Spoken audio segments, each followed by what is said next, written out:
तो गाइस मैं हूं अंकित और आप दिख रहे हैं रेसलिंग फैंस नेटवर्क। शुरू करेंगे भाई अपनी बातों को हम लोग सबसे पहले कोरी ग्रेव्स से। तो भाई क्या कोरी ग्रेव्स डब्ल्यूडब्ल्यूई में इन रिंग रिटर्न करने वाले हैं? लाइक वी ऑल नो भाई कि कोरी ग्रेव्स पिछले कई सालों से कमेंट्री पे बैठे में बीच में काफ़ी कंट्रोवर्सी हुई कि कोरी को कमेंट्री पे होना चाहिए या फिर नहीं, बिकॉज कोरी को डीग्रेड भी करा गया, मतलब डाउनग्रेड हुआ उनके पोजीशन का, उनको एनएक्सटी में डाला गया, ये वो बहुत सारी चीज़ें। लेकिन वापस से रिलेशन इनके सही हो चुके हैं डब्ल्यूडब्ल्यूई के साथ में। क्या हमें एक्सपेक्ट करना चाहिए कि कोरी ग्रेव्स की वापसी होने वाली है रिंग के अंदर?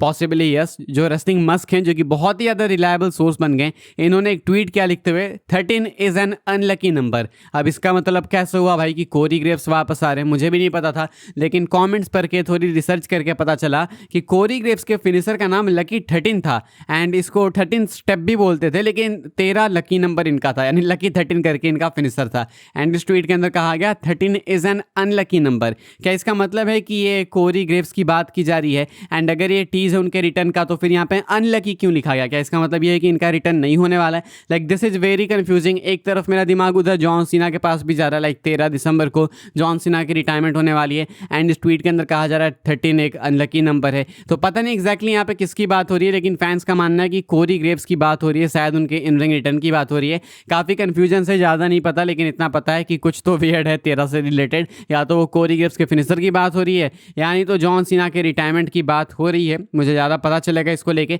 तो मैं आपको बताऊंगा, लेकिन फिलहाल मैं आपको इतना बता सकता हूँ कि शायद से पॉसिबिलिटी बन सकती है कि जो कोरी ग्रेव्स है वो वापस आए इन रिंग एक्शन में। कंफर्म नहीं है, लेकिन अभी थोड़े से चांसेस इस वाली ट्वीट के बाद लगे रहे हैं बनते हुए। आगे बढ़ते हैं गाइस, हम लोग बात करते हैं अगली स्टोरी के बारे में जो कि डब्ल्यूडब्ल्यूई अनरियल को लेके। तो भाई डब्ल्यूडब्ल्यूई अनरियल को लेके अपडेट है, मैं आपको बता देता हूँ। डब्ल्यूडब्ल्यूई अनरियल के सेकंड सीजन को लेके क्या न्यूज़ है? फाइटफुल की रिपोर्ट निकल के आई एंड यहाँ पे कहा गया कि WWE unreal is in the works for a second season. It was said that filming is underway with Seth Rollins cash in among the subjects. WWE, Netflix and NFL Films have already started production and a season is expected in 2026. It was said that Chris Weaver, the director of season 1, has been at multiple events to film for the show and the wheels are already in motion for what music gets used on the show. तो कहना है Fightful का कि WWE Unreal season 2 already in works and update पहले भी आई थी। कहा जा रहा है कि जो सेथ का कैसिन है, जो सेथ ने किया कैसिन वो इंजरी फेक करने के बाद, वो डेफिनेटली एक सब्जेक्ट है एंड वो डेफिनेटली कवर किया जाएगा।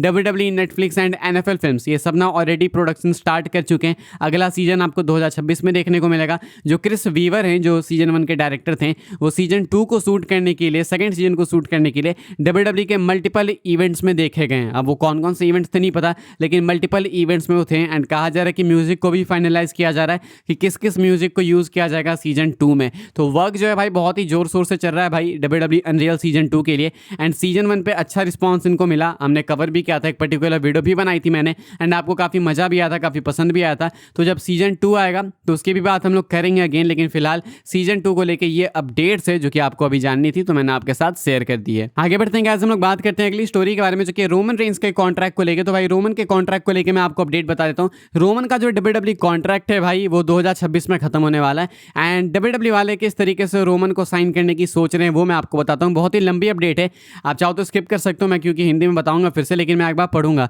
स्लाइस रेसलिंग का कहना है कि Roman Reigns WWE contract is set to expire in 2026 and many within WWE have speculated that his new deal will be the highest paying contract in WWE history.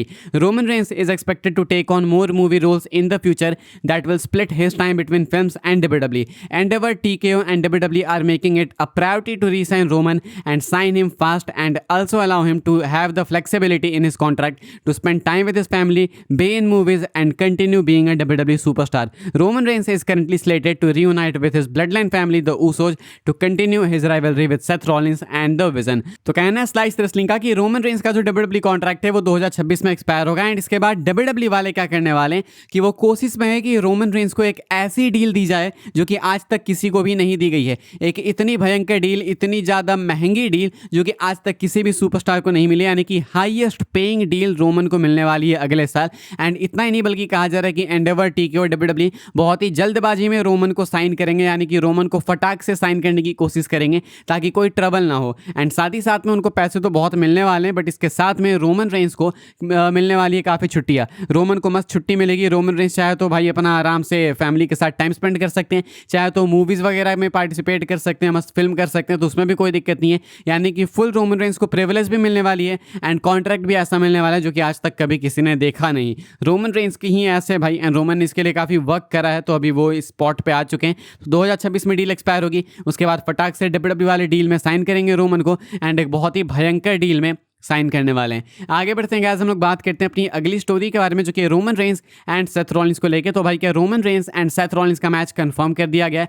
ESPN WW का अब एक official partner बन चुका है। इन्होंने एक article निकाला Roman के मंडे नाइट और रिटर्न के बाद, एंड इन्होंने भाई यहाँ पे क्या क्या बोला मैं आपको बताता हूँ। इन्होंने भाई पहले तो बताया कि रोमन कैसे कैसे वापस आए, क्यों गए थे रोमन, क्या कुछ हुआ, एंड उसके बाद इन्होंने आर्टिकल में लिखा कि after Reigns unleashed a series of chair shots on the Brons and the Usos finish them off, Reigns and his blood line cousin Jey ended the show with an embrace। अब यहाँ सुनना, we could see the Vision versus the original Bloodline sometime after Crown Jewel, possibly at Survivor Series in November। Reigns versus Rollins 1-on-1 could be next after that। तो यहाँ पे कहना है भाई ESPN का खुद से कि रोमन रेंस अभी वापस आ चुके हैं, एंड एक्सपेक्टेड है कि क्राउन जूल के बाद विजन एंड ओरिजिनल ब्लड के बीच में शायद आपको सर्वाइवर सीरीज में मैच देखने को मिल सकता है, possibly hinting towards a war games match. इसके बाद कहते हैं कि देन इसके बाद Roman Reigns and Seth Rollins एक सिंगल्स फ्यूड में आ सकते हैं, 1-on-1 मैच इनका इसके बाद हो सकता है, यानी कि इसके बाद इनकी फ्यूड आ सकती है। अब वॉर गेम्स 22 साल का आखिरी PLE होने वाला है, इसके बाद जरूर से सैटरडे नाइट्स मेन इवेंट है,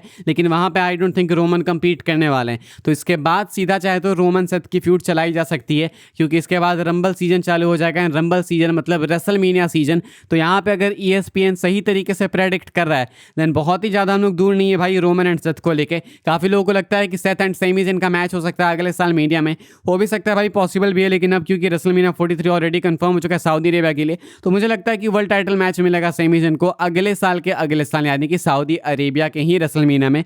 अभी मुझे लगता है कि रोमन सेथ के लिए परफेक्ट अपॉर्चुनिटी है, परफेक्ट प्लेस है, एंड काफ़ी लेट हो चुका है ऑलरेडी, अब इससे ज़्यादा लेट करने की नीड नहीं है। तो यहाँ पे अब रोमन सेथ का मैच अगले साल के महीने में निपटा के इनको खत्म करना चाहिए, एंड पॉसिबली कंफर्म दिख रही है ESPN के इस वाले आर्टिकल के बाद। आगे बढ़ते हैं गाइस, हम लोग बात करते हैं अपनी आखिरी स्टोरी के बारे में, जो कि final boss great one the rock को लेकर। तो भाई रॉक ने कुछ नाम लिए हैं उन WWE सुपरस्टार्स के, जिनको फेस करने में रॉक को खुद बहुत मजा आया, जिनके साथ मैच में कंपीट करके फाइनल बॉस को बहुत ही मजा आ गया।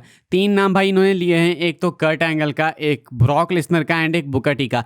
कर्ट एंगल का समझ आता है, ब्रॉक लेसनर का समझ आता है, बुकर टी का ज़्यादा मुझे समझ नहीं आता, बट हो सकता है भाई रॉक को पसंद आया हो। तो ये 3 नाम लिए भाई फाइनल बॉस ने, Kurt Angle, Brock Lesnar and Booker T. I think अगर रोमन के साथ अभी मैच हो गया होता तो रोमन का भी यहाँ पे मैच होता, यहाँ पे मेंशन किया जाता रोमन को, बिकॉज वो फैमिली फ्यूड होती तो रॉक के काफ़ी दिल के करीब होती वो, लेकिन अभी तक वो हुआ नहीं है, इसलिए अभी इनका नाम इन्होंने लिया नहीं है। फिलहाल भाई इस वाली वीडियो के लिए यही सारी अपडेट्स थी। आई होप सबको इन्फॉर्मेशन मिली हो तो वीडियो को लाइक कीजिएगा, शेयर कीजिएगा, सब्सक्राइब कीजिएगा चैनल को, ताकि आने वाले टाइम के अंदर आपको और भी सी WWE के अपडेट्स वगैरह सबसे पहले देखने को जानने को मिलते रहे। फॉलो कर सकते हैं आप लोग मुझे इंस्टाग्राम एंड ट्विटर पर, लिंक आपको मिलेगा डिस्क्रिप्शन में। ज्वाइन कर सकते हैं व्हाट्सएप चैनल को, उसके भी लिंक है डिस्क्रिप्शन में। मिलूंगा मैं आपसे अगली वीडियो में जल्दी ही, तब तक के लिए goodbye, thanks for watching.